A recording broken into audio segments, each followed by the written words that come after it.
And it's okay to let that go if that relationship doesn't serve you anymore well, or that you don't serve each other well.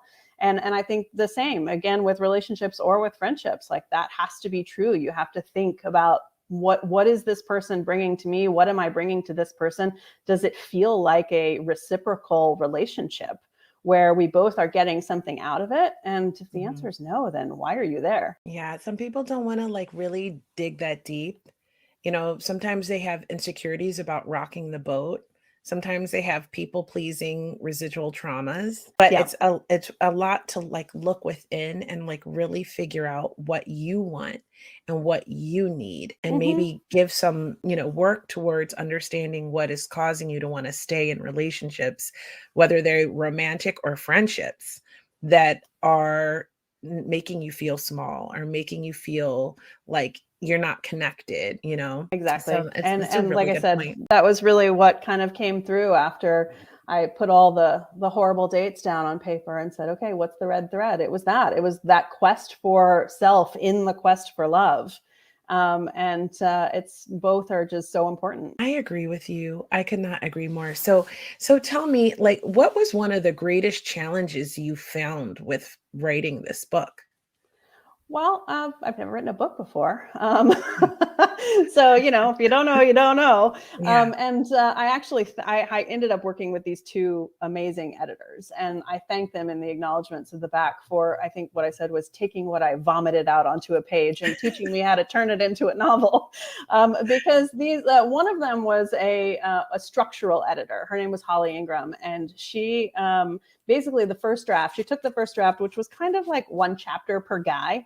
And within some of the more significant ones, there was some flashback or some flash forward to try to put the story in context. And she said, nope, you can't do that. It's impossible to keep the timeline straight with all this jumping around. You should pull it apart, tell those stories in full in a linear way. So when the guy comes back, that you go, oh, so-and-so's back. Maybe now is when they're going to sort out. And you kind of go, oh, okay, yeah, duh. Like anybody who's ever read a book kind of understands that is logical, but if you've never written a book, you don't know. And then the second editor that I worked with, her name was Rosie Dosi. She was like an angel from heaven.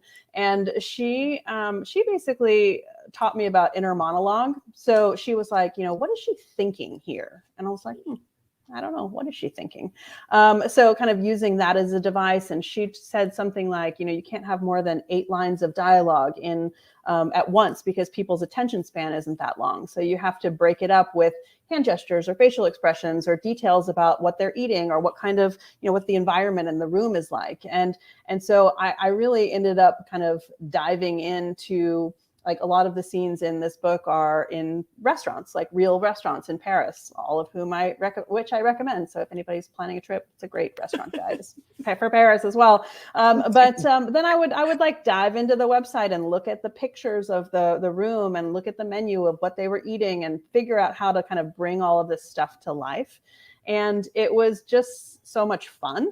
But it was a lot of work. When I got her edits back, I think it was the beginning of September, I worked, I think, between 6 or 10 or 12 hours a day, 7 days a week for 2 months, just rewriting huge chunks of the book because she had taught me so much about the writing process.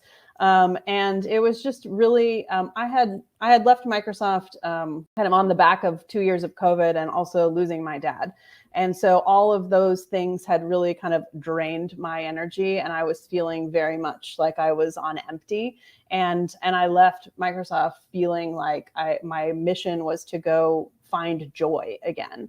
It was to go find something that filled me up. And I, there's a difference between, I heard this on a podcast as well, kind of the difference between exhaustion and depletion, where exhaustion can be fixed with sleep and depletion can only be fixed by doing the things that fill you up. And I was empty. And so, and I recognize that in myself. And I really, like, I'm a wild extrovert. At Microsoft, I was in charge. My last job, I had 14 countries that I looked over for communications. And so I was on a plane almost every other week before COVID. I was interacting with people all the time. And then all of a sudden I was grounded. I was in my apartment. I was by myself. and working really long hours, and it really drained my energy. Then I lost my dad, and then I just went, okay, whew, like I am so at the bottom that my goal now is to fill back up and to find joy, find the things that bring that back into my life in a purposeful way. And I had already finished kind of, I think, the second draft of the book at this point, and I had a sneaking suspicion that the joy was buried somewhere in the unfinished pages of that book, which it was. And so I think that process, you asked what was hard, all of it. Life is hard. But gosh, did I not bring that joy back. And in those kind of 7 days a week, huge long days of rewriting the book, I really felt myself come back to life. As I was watching this story come to life on the page. And it was such a joyful process. I climbed out of kind of a big hole to get there, but I'm so pleased that I did. Wow. I mean, you definitely had some life challenges, pandemic, a parent passing away. It was a crappy couple of years. I'm so sorry to hear about your dad. I lost my dad very young, but I lost my mom in 2018. And it was just before the pandemic and everything. So it's something about losing a parent, It's a really, really difficult. crappy club to join, and you don't know until you know. Mm-hmm. And I remember talking to one of my friends after I lost my dad. She had already lost hers, and I said, "Gosh, I feel like I failed you when you lost your dad, because I just didn't know." She's like, "You didn't fail me. You just didn't know." Yeah. And I think that is something that you really learn the super crappy hard way. But yeah, I think once you've gone through that kind of thing, and it makes you. Once you've gone through anything, if you've been fired from a job, if you've lost a parent, if you've gone through any of life's super crappy experiences, I think it's such an opportunity to be a better, more empathetic human afterwards, and to take those lessons and carry them forward to other people. So the next time a friend of mine loses a parent, I'm going to know how to show up, and I'm going to be a better, more empathetic human as a result.